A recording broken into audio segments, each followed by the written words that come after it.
Mae Ryan Smith yn 19 oed ac mae'n awtistig. Mae ganddo broblemau o ran rhyngweithio cymdeithasol ac mae'n pryderu ynghylch unrhyw newid i'w drefn arferol. Hynny, mae ef a'i rieni, Sandra a Gary, yn gobeithio rhaif ymlaen i addysg bellach. Do you want to go to college, Ryan, staying over and being away from mum and dad? Yeah. Why do you want to go to college? To work. And?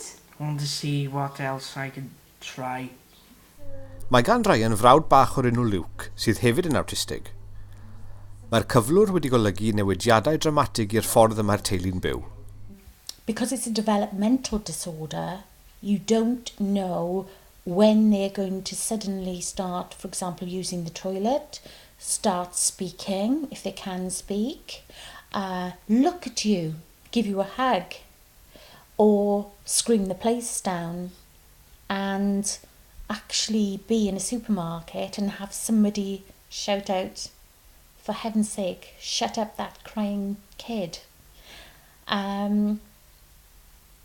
People do not understand.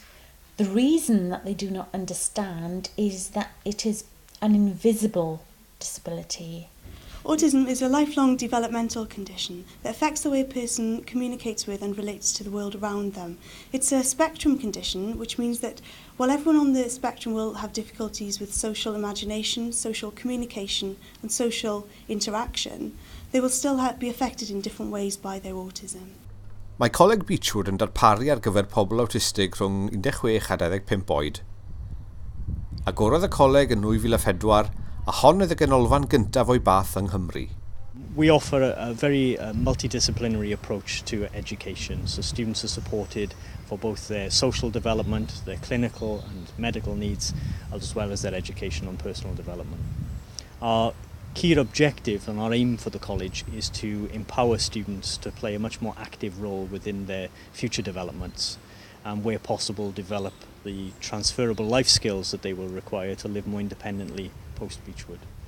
Un o brif problemau'r coleg yw'r amser a gymerir i gymeradwyo cyllid ar gyfer cael lle yn y coleg. Yeah, the time period often associated with gaining the funding for a student to start is very sporadic. It can vary from one authority to the next. Generally within Wales we assess students and we submit support reports by January of each year for a September intake. Unfortunately, we don't always get confirmation of funding until much later into the term, quite often falling within the school holiday period, and so formulating a transition is very difficult. Yn ôl adroddiad gan Gynulliad Cenedlaethol Cymru, mae darpariaeth anghyson a diffyg chyfathrebu yn golygu nad yw pobl ifanc ag awtistiaeth yn cael y cymorth angenrheidiol mewn addysg bellach. Daeth ymchwiliad gan aelodau trawsbleidiol y Pwyllgor Menter a Dysgu i'r casgliad bod bwlch enfawr yn dal i fodoli rhwng strategaeth a polisi ar gyfer pobl ifanc ag awtistiaeth mewn addysg bellach a'r darpariaeth a gynigir. Wel, mi roeddan ni'n edrych ar yr amser pwysig yma pan mae person ifanc efo awtistiaeth yn trosglwyddo o'r ysgol uwchradd i addysg bellach i'r coleg, ac mae'n amser anodd. Ac roeddan ni'n ffeindio o'r dystiolaeth bod angen llawer iawn mwy o gydlynedd yn hyn, bod angen gwneud penderfyniadau yn llawer iawn cynt, fel bod y trosglwyddiad yna yn mynd ymlaen yn gwbl esmwyth a bod y person ifanc yna wedyn yn gwbl barod i wynebu'r her mewn sefydliad newydd. A mi fyddwn ni yn sicr drwy'r adroddiad yma yn annog Llywodraeth Cymru i sicrhau bod y trosglwyddo yma yn digwydd yn llawer iawn mwy effeithiol ac yn ysmwythach. Mae'r Pwyllgor yn gwneud 4 ar 15 o argymhellion i Lywodraeth Cymru i wella darpariaeth arbenigol ar gyfer pobl ag awtistiaeth mewn addysg bellach. Maent yn cynnwys gwella prosesau casglu data i ganfod faint o bobl sydd ag awtistiaeth yng Nghymru, mwyn cynllunio'n fwy effeithiol ar gyfer darparu addysg bellach yn y dyfodol.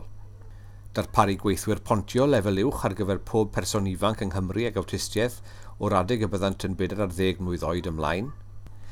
Sicrhau bod rhieni pobl ifanc sydd ag anhwylder ar y spectrwm awtistig yn gallu gwneud ceisiadau ymgyllid ar gyfer lleoliadau arbenigol 12 mis cyn dechrau'r tymor coleg, a'i bod yn cael hysbysiad ar penderfyniad bod lle wedi gyllido iddynt erbyn 31 Mawrth. a gwella dealltwriaeth ynghylch anhwylder ar y sbectrwm awtistig ymhlith cyflogwyr, staff a myfyrwyr coleg a gyrfa Cymru. Gellid gweld a lawrlwytho'r adroddiad yn llawn o'n gwefan.